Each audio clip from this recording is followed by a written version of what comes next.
কি দেওয়া হচ্ছে? আরে সাবাস।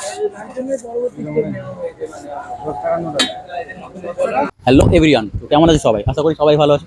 আমি মোটামুটি ভালোই আছি। তো আজকে আমরা চলে এসেছি আমেরিকান দাদার বিরিয়ানি দোকান। তো তোমরা দেখছো বঙ্গার চ্যানেল। তো ভিডিওটা তোমাদের ভালো লাগলে অবশ্যই শেয়ার করো আর লাইক করো। আর যারা বিরিয়ানি লাভার হয় আমার মতো তারা অবশ্যই শেয়ার করো কিন্তু, ঠিক আছে? আগে তোমাদের বলি কেমনভাবে আসবে এইখানে। শিয়ালদা থেকে বনগাঁ লোকাল ধরে চলে আসতে হবে অশোকনগর স্টেশনে।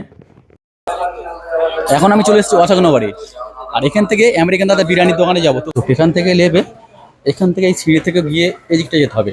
এখান থেকে টোটো ধরতে হবে, টোটো ধরে জিজ্ঞাসা করতে হবে যে আমেরিকান দাদার বিরিয়ানির দোকানটা কোন দিকে। ও কাকা, আমেরিকান দাদা বিরিয়ানি যাবে? হ্যাঁ নিশ্চয়ই, চলো। খুব ফেমাস ফেমাস নাকি দোকানটা? যে বললে চিনে যাচ্ছে। হ্যাঁ, তো এখান থেকে টোটো ধরে 7 কিলোমিটার রাস্তা, আর 30 টাকা করে ভাড়া নেই, তাই তো কাকা? 30 টাকা করে?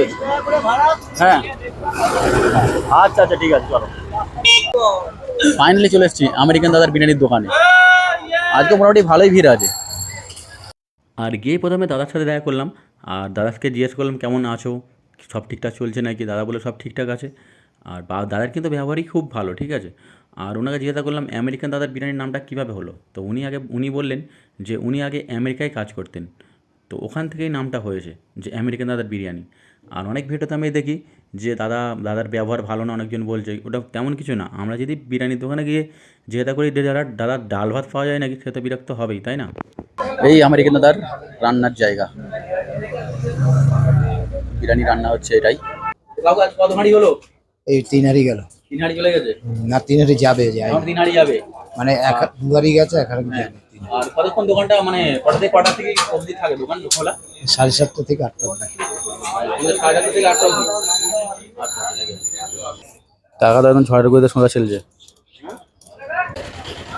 এই নতুন হাঁড়ি চলে এসছে, গরম গরম। সাবাস।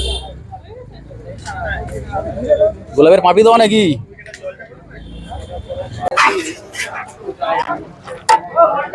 আদেরকে সত্যি ভালো খেতে। দেখা যাক খেয়ে কেমন লাগে এবারে। তো অনেকক্ষণ পর বলার পর পেয়ে গেছে বিরিয়ানি। বাবা, ফুল গরম। এই হচ্ছে চিকেনের সাইজ, চাটনি আছে, পেঁয়াজ আছে, আর এই আলু। খেয়ে দেখা যাক কেমন। তারপর ভালো রে, বিরিয়ানির কোয়ান্টিটি মোটামুটি ভালোই, রাইসটাও ঠিক আছে, মশলা মোটামুটি একটু বেশি মশলার পরিমাণটা একটু বেশি আছে। আর চিকেনটা তো মানে হেভি সফট মতো একদম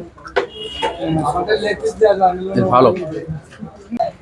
এই দোকানে অনেক ভিড় হয়, আর এই কাকু কিন্তু একদম ভিড় জমতে দেয় না। কাকু ভিড় জমতে দাও না, ভিড় একদম জমতে দেওয়া যাবে না, তাই তো? ঠিক আছে, গাড়ি ঘোড়া কিছু জমতে দেওয়া যাবে না, বেলাইনে খাওয়া হবে না। যদি বেলাইন কেউ করে এই ডান্ডাতে মারা হবে নাকি? এই ডান্ডা দিয়ে মারা হবে নাকি যে বেলাইন করবে? হ্যাঁ হ্যাঁ, আর পাবলিকের ডান্ডা না থাকলে ডান্ডাটা ঠান্ডা হবে। ডান্ডা না ঠান্ডা হবে, তাও ঠিক। ডান্ডা দিলে ঠান্ডা হবে, বলো একদম ঠিক আছে। ভিড় একদম জমতে দেওয়া যাবে না, ঠিক আছে। গাড়ি রাস্তায় রাখা যাবে না, গাড়ি সব এই গ্যারেজ, এই এটা হচ্ছে পার্কিং, বিনা পয়সা পার্কিং।